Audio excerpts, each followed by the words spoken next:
नमस्कार प्यारे बच्चों, मैं आदित्य राज एजुकेशन बराकापुर पे एक बार फिर से आप लोगों के लिए संस्कृत की कक्षा को लेकर आया हूँ, जो कि आप लोगों के लिए आगामी जो परीक्षा है उसमें यह पाठ जो है आप लोग की बहुत महत्वपूर्ण साबित हो सकते हैं। तो चलिए आगे हम लोग इस पाठ को पढ़ते हैं और समझने का प्रयास करते हैं।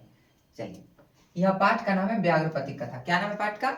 व्याघ्रपथिक कथा। व्याघ्र मतलब बाघ और पथिक का मतलब होता है जो रास्ता होते राही चलते हैं रास्ते पे, है ना।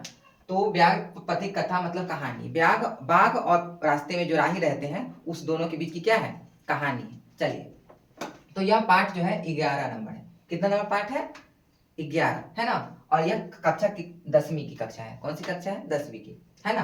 तो चलिए पाठ का परिचय जानते हैं। पाठ का परिचय, हम लोग कोई भी पाठ पढ़ते हैं तो उस पाठ को पढ़ने से पहले पाठ का परिचय जानते हैं। तो यह पाठ का परिचय जानेंगे। तो यह पाठ कहता है कि यह कथा जो है, यह कहानी, कथा मतलब कहानी, नारायण पंडित, क्या नाम है? नारायण पंडित रचित, मतलब नारायण पंडित ने इस पाठ को रचित किया है, लिखा है ना। नीति कथा ग्रंथ, क्या लिखा है? नीति कथा ग्रंथ जो है हितोपदेश। क्या नाम है नीति कथा ग्रंथ का? हितोपदेश। हितोपदेश के प्रथम भाग, हितोपदेश के प्रथम भाग जिसका नाम है मित्र लाभ। क्या नाम है? मित्र लाभ से लिया गया है। यह पाठ जो है रचित है नारायण पंडित द्वारा। किसके द्वारा? नारायण पंडित द्वारा रचित है। और नीति कथा ग्रंथ हितोपदेश के प्रथम भाग जो है, प्रथम भाग, पहला भाग, वो पहला भाग का नाम मित्र लाभ से यह पाठ को लिया गया है। ये आप लोग कंठस्थ याद रखिए। इतना ये बात जो बताया है ये एग्जाम में आप लोग के लिए ऑब्जेक्टिव प्रश्न पूछ सकता है इसी प्रकार का। चलिए तो आगे देखते हैं। यह पाठ जो है प्रस्तुत पाठ, मतलब आगे ये पाठ जो बता रहे हैं, ये पाठ जो है किस उद्देश्य से ये पाठ दिया गया है वो उद्देश्य जानते हैं पहले। लोभ के दुष्परिणाम। इस पाठ में बताया गया है कि लोभ ज्यादा करने से उसका क्या दुष्परिणाम, गलत परिणाम साबित हो सकता है।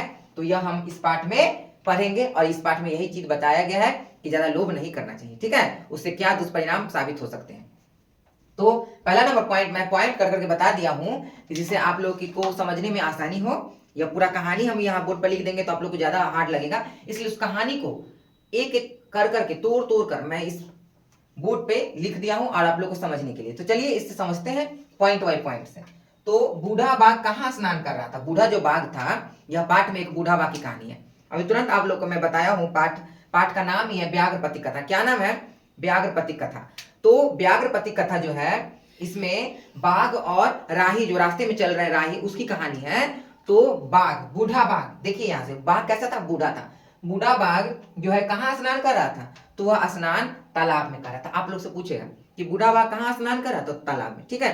तालाब में स्नान कर रहा था और तालाब के किनारे वह खड़ा हो गया और एक रास्ता राही जो है तालाब के किनारे से जा रहा था, ठीक है। चलिए देखते हैं उसका क्या नाम है? पथिक नाम है। क्या नाम है? पथिक।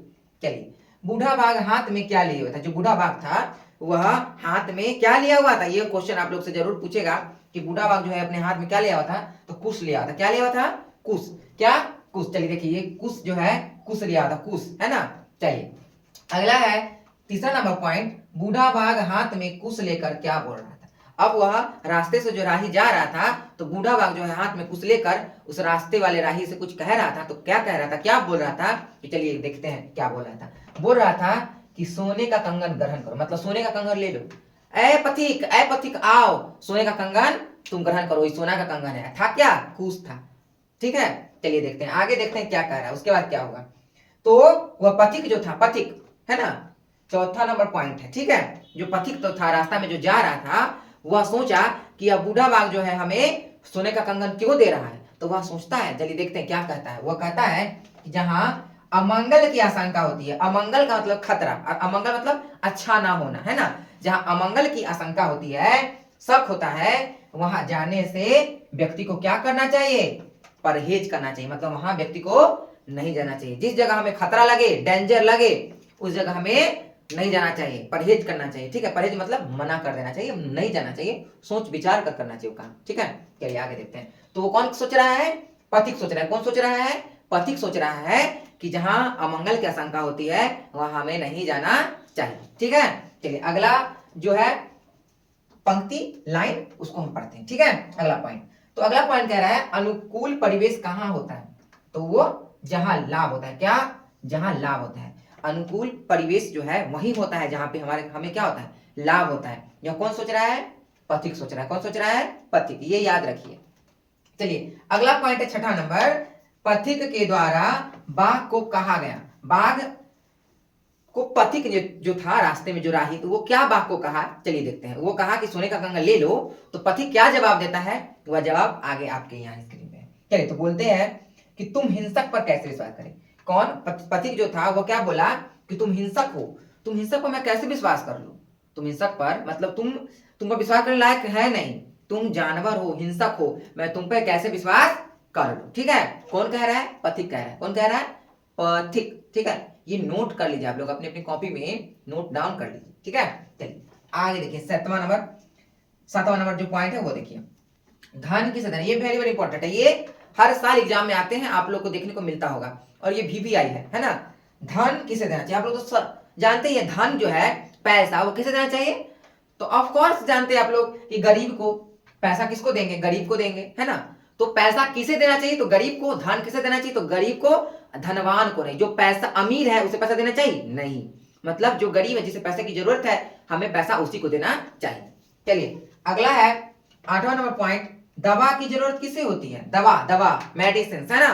दवा की जरूरत किसे होती है, या अर्थात ऐसे आपसे पूछ सकता है कि दवा किसे देनी चाहिए। ठीक है, दवा किसे देनी चाहिए, तो हम लोग आपको क्वेश्चन ऐसे भी बन सकता है, दवा की जरूरत किसे होती है, ये क्वेश्चन बन सकता है इसका, या फिर आपसे ऐसे पूछ लेगा दवा किसे देनी चाहिए, तो आप लोग इसका एक ही आंसर दीजिएगा, रोगी को। क्या? किसको?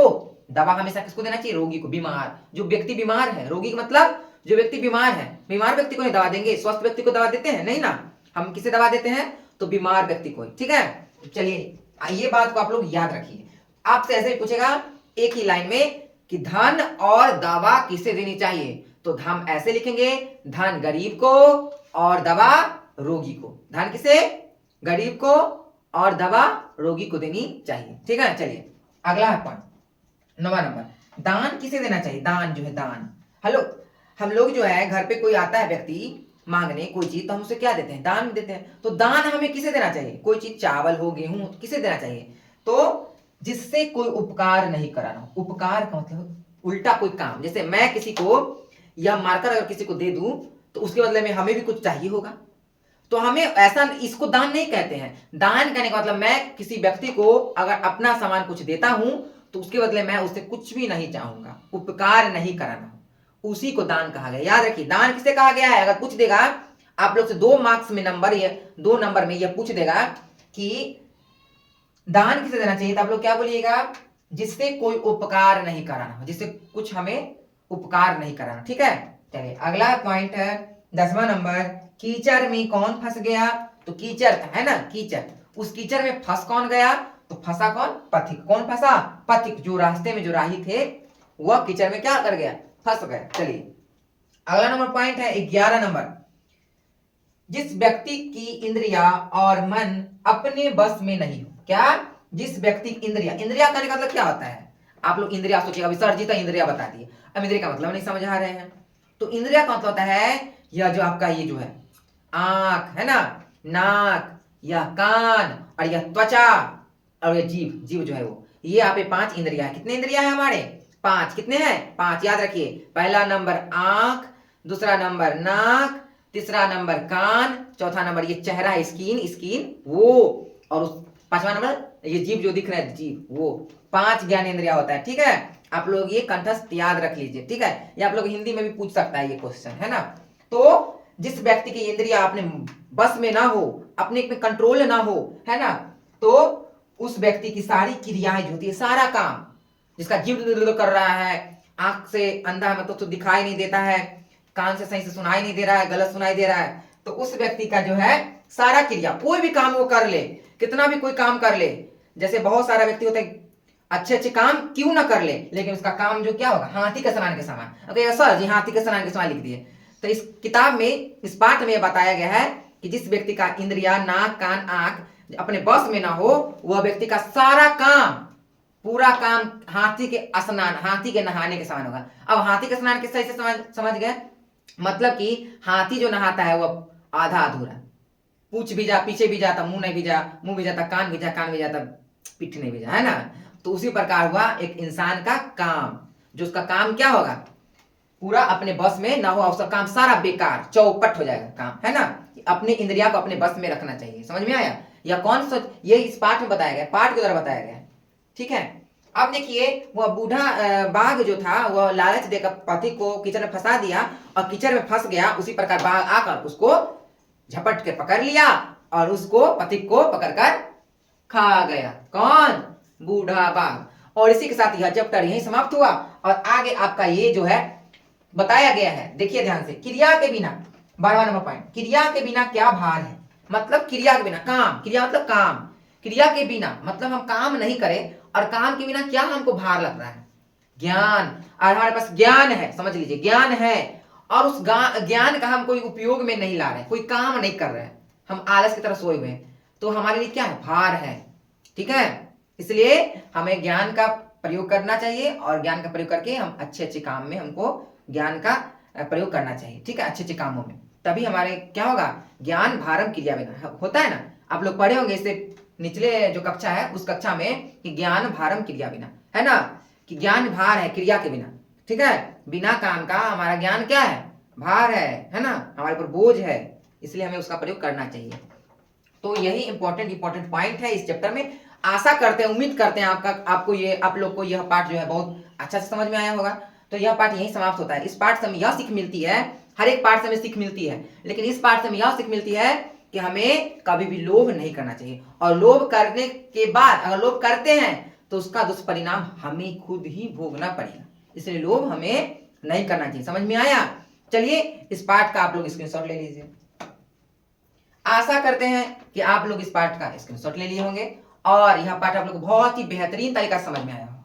तो जल्द से जल्द इस चैनल को, एजुकेशन बड़ा कपूर चैनल को सब्सक्राइब कर दीजिए और यह वीडियो को लाइक कर दीजिए और ज्यादा से ज्यादा शेयर कर दीजिए, फैला दीजिए पूरे जगह। और हर एक 10th के बच्चा को बता दीजिए कि आदित्य सर संस्कृत धमाकेदार चैप्टर व्यागपति कथा को लेकर आए हैं एजुकेशन बड़ा कपूर चैनल पे, और सभी बच्चे इसे अच्छे से देखें और समझें और एग्जाम में बेहतरीन नंबर से पास करें। धन्यवाद।